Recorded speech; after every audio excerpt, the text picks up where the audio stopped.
هل معاناة الشعب الفيتنامي انتهت بخروج المحتل من أراضيه، أم أن آثار ذلك الاحتلال لم تنتهي وما زالت تلقي بظلالها على شعب بأكمله؟ معكم زينب الصفار، تابعونا.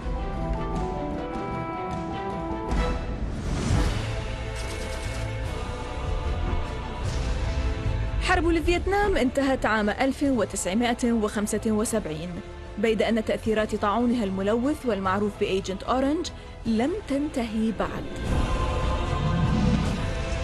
في الفترة الممتدة من عام 62 وحتى 71 رشت الوحدات الجوية والعسكرية الأميركية ما يقارب 80 مليون لتر من المواد التي تضم مبيدات كيمياوية ممزوجة بوقود الديزل على مناطق قروية جنوب الفيتنام وشرقي لاوس وأجزاء من كمبوديا، لتعرية هذه المنطقة من النباتات والأشجار بهدف حرمان المقاومة الفيتنامية الوطنية الموجودة في هذه البقعة من حماية أوراق النباتات والأشجار، والسعي لدفع القرويين لتهجير قسري حتى يخف دعمهم للمقاومين.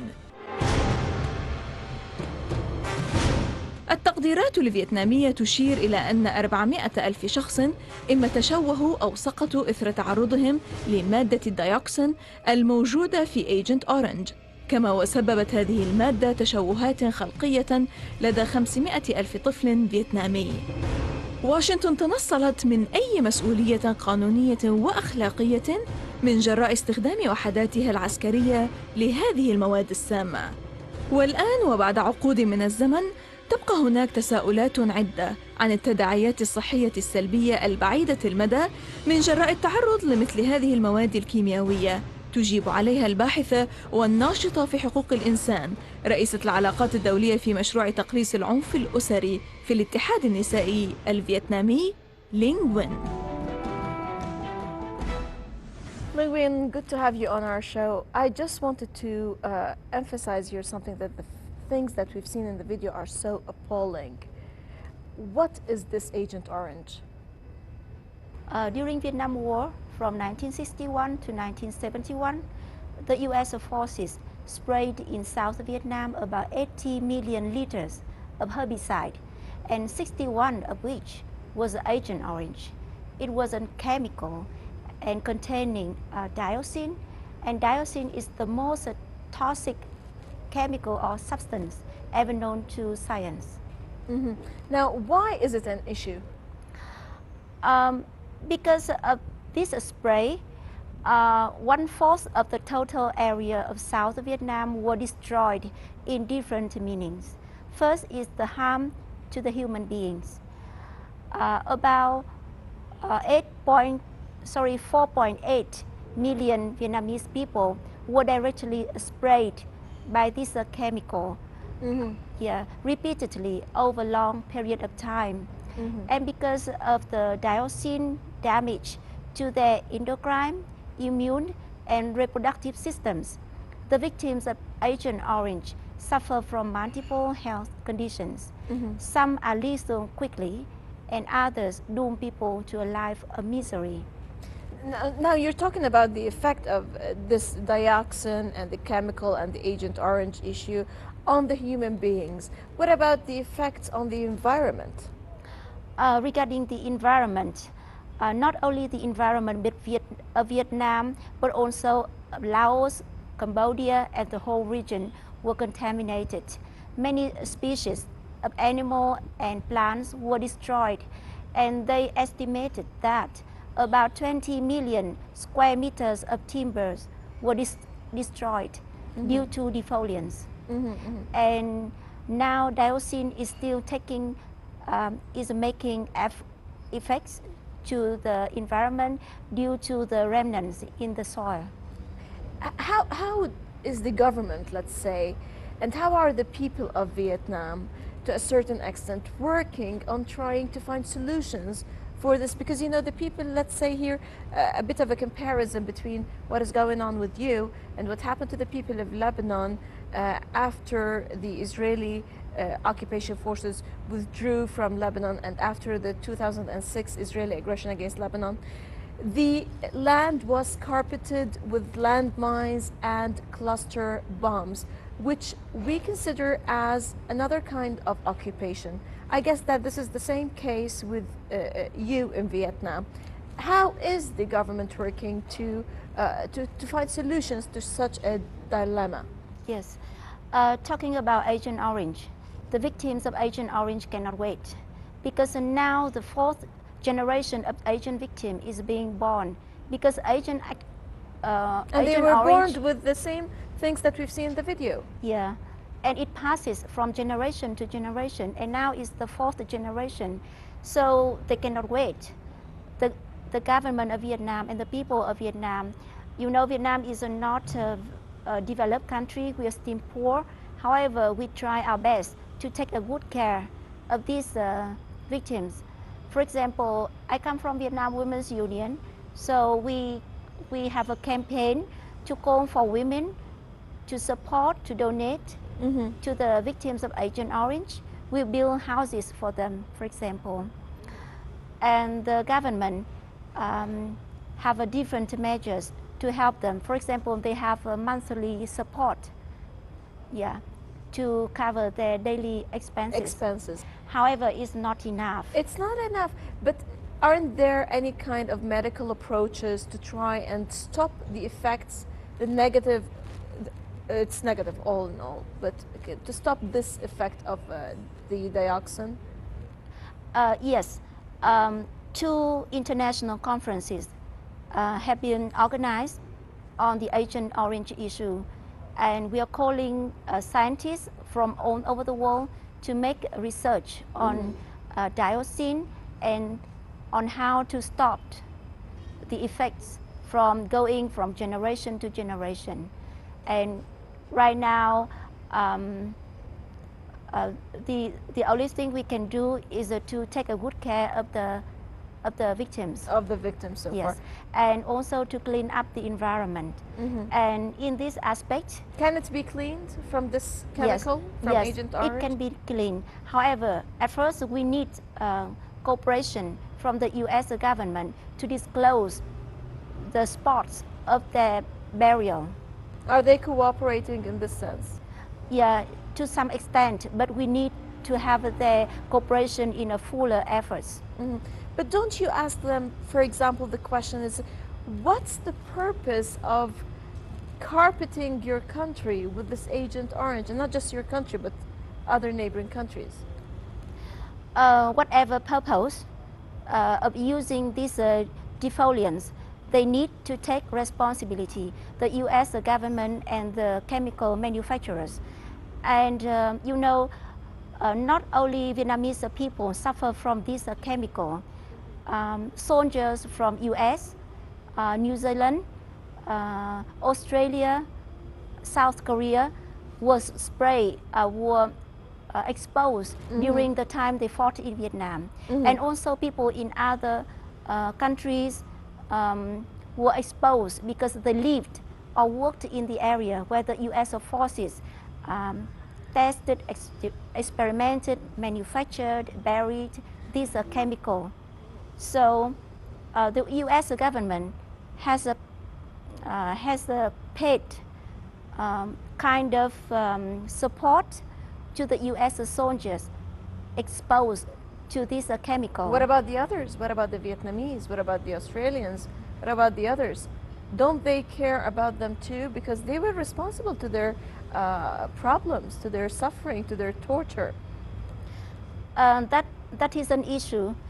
And we are urging the U.S. government and the chemical manufacturers to take responsibility. Linkma, when you say we are urging, you as a Vietnamese women union, this is what you are working on, or the government and the whole country, various NGOs, or you in your capacity as an NGO? We here mean the Vietnam government first, and also the whole society, the whole Vietnamese society, including people's organization, such as my organization, the Vietnam Women's Union. Yeah. So we bring this issue to this Congress the Congress of Women, International Women Democratic Federation. And this is an issue we need unity and support from international friends. Okay, and what other steps are you taking on this long struggle and this long path? As I mentioned, we need to take better care for the victims because they cannot wait. And along with that, we call for all governments, organizations, scientists, lawyers, and peoples around the world to express their solidarity and unity with our victims. And we need a cooperation to clean up the environment, to stop the effects of Agent Orange, and to demand the US, the government, and the chemical manufacturers to take responsibility. So here we can understand something, that the US aggression against Vietnam did not stop with their defeat and their withdrawal. It continued, but in another phase. You are correct. Yes. Yeah. We are talking about Agent Orange. There are so many other issues, such as the UXO, the unexploded objects. Yeah. Many people are still killing by this UXO. For example, many children were born after the war. They don't know what they found is, and they thought it might be a toy, and they play with it. And then it explodes. And accidents happen every day. It also happens when people plow the fields, or when they dig the ground to construct a house. Yes. Yeah, many casualties take place every day. Every day, on daily basis. Here, I want you to tell us more about some statistics that you had concerning the casualties and the victims of Agent Orange. Yes, 4.8 million Vietnamese people were directly exposed to Agent Orange repeatedly over a long period of time. Almost 5 million, we can say. Yeah, almost 5 million. And let me see, regarding the environment, 20 million square meters of timbers were lost during defoliants, and many other statistics on the harm to human beings and the environment. Right. Nguyen, we're going to stop for a short break, and then we'll be back to talk about various issues regarding women, the Vietnamese women in your society. A short break and we'll be back. Stay tuned.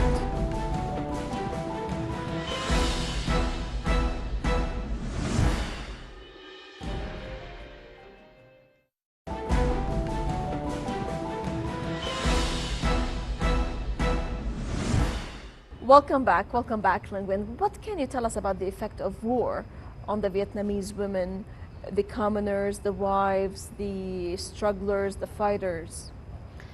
I guess the effects of war on women are the same everywhere in the world. As women, we feel the sorrow of war the deepest.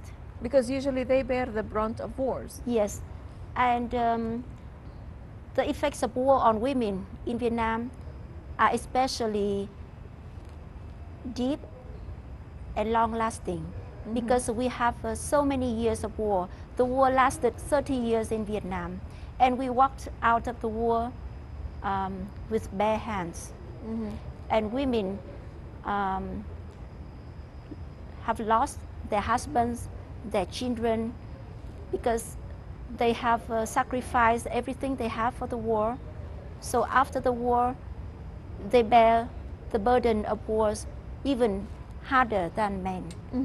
What actions were taken by the Union of Women during the war and afterwards?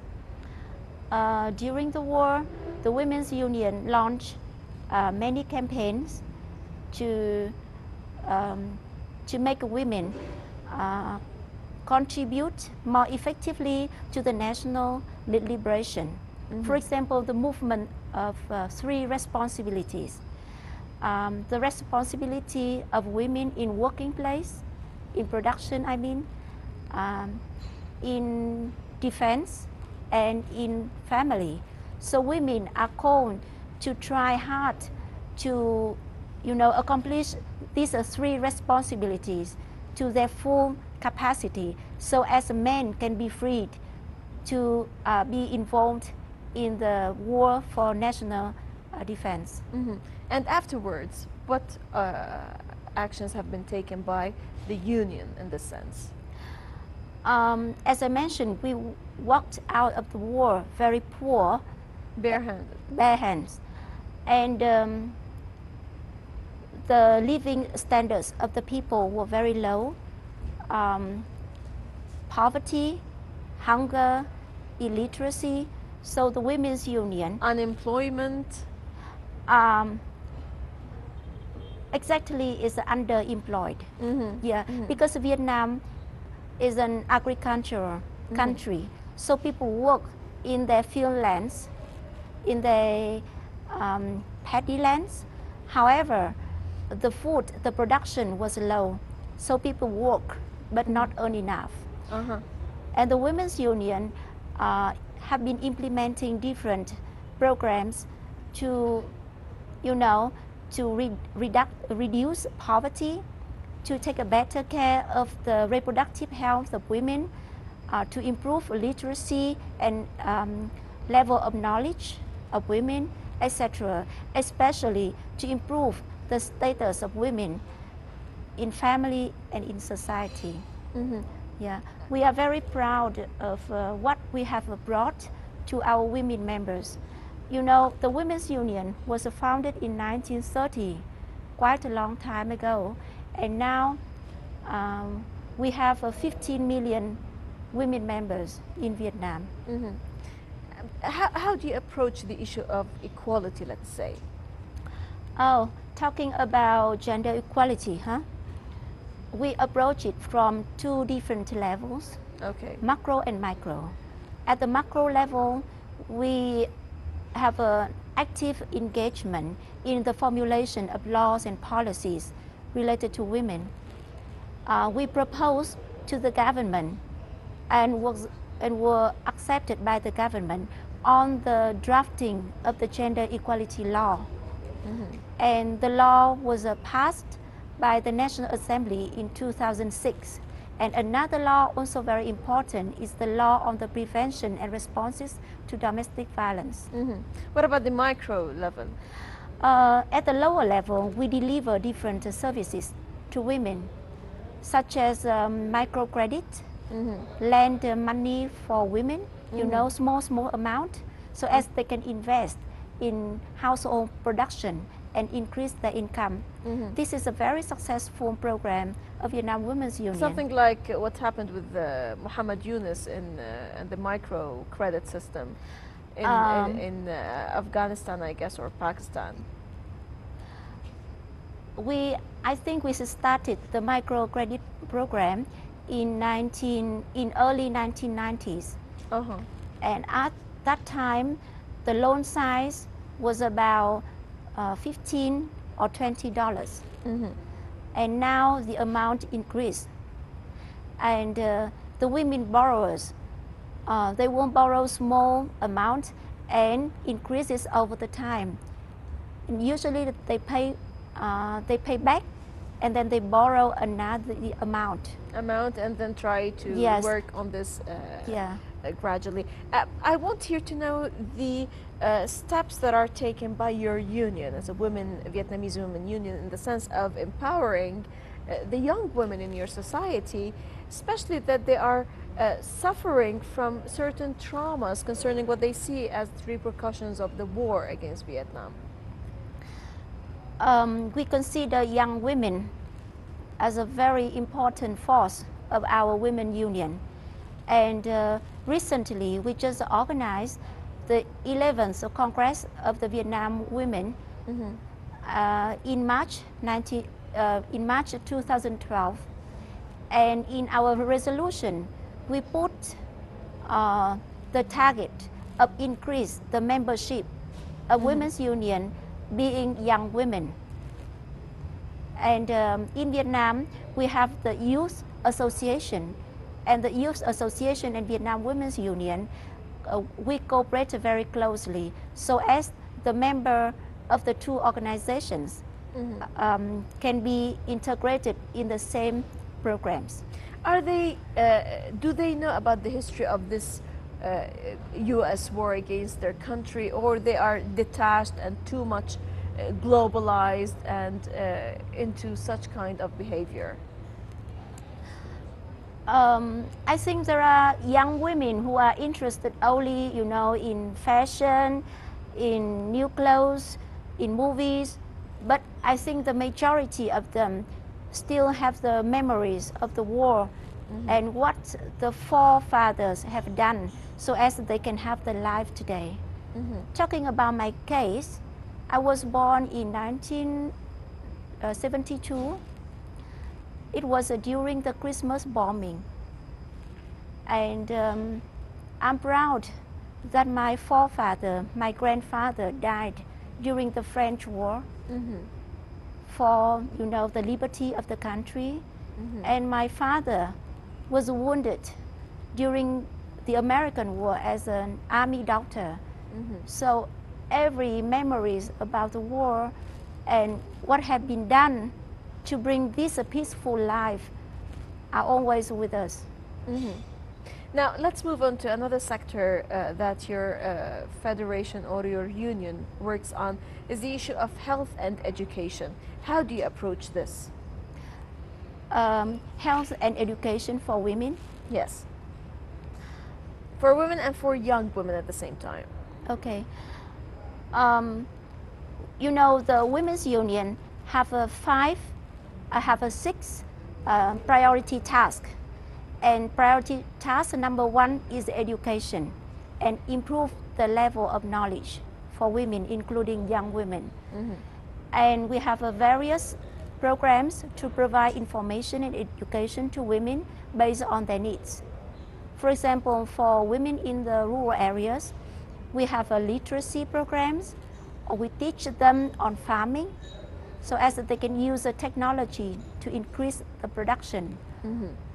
Or for working women, I mean office working women, we may provide other knowledge such as computer literacy, English, etc. Right. And talking about health, now we have various programs such as nutrition,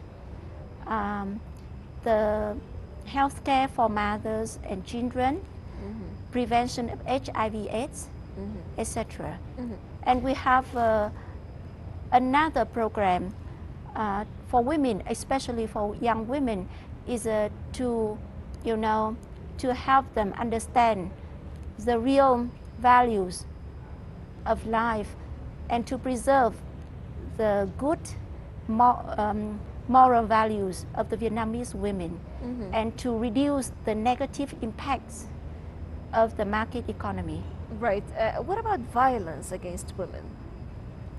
Violence against women is an issue. How much is it there in the Vietnamese society? I think it's a prevalent issue because, you know, Vietnam is an Oriental society and gender stereotypes against women are still very heavy. Right. And women are considered, you know, they are subject to husbands. Whatever husband tell them, they must obey. It was the traditional thinking. And now society is changing. However, many husbands still think that they have the right to beat their wives. So with the introduction of the law on the prevention of domestic violence, this is changing. And we are trying to communicate this law to the people so as men know that beating, and to the young women in particular. Yeah, both men and women, so as men understand that beating their wives is illegal, and women, they understand what rights they have. And when domestic violence occur, what number or what address they can approach for assistance. Nغوين, thank you very much for joining us and for this unique interview. Thank you. إذا لقاء جديد في الأسبوع المقبل، تابعونا من كل الميادين. السلام عليكم ورحمة الله.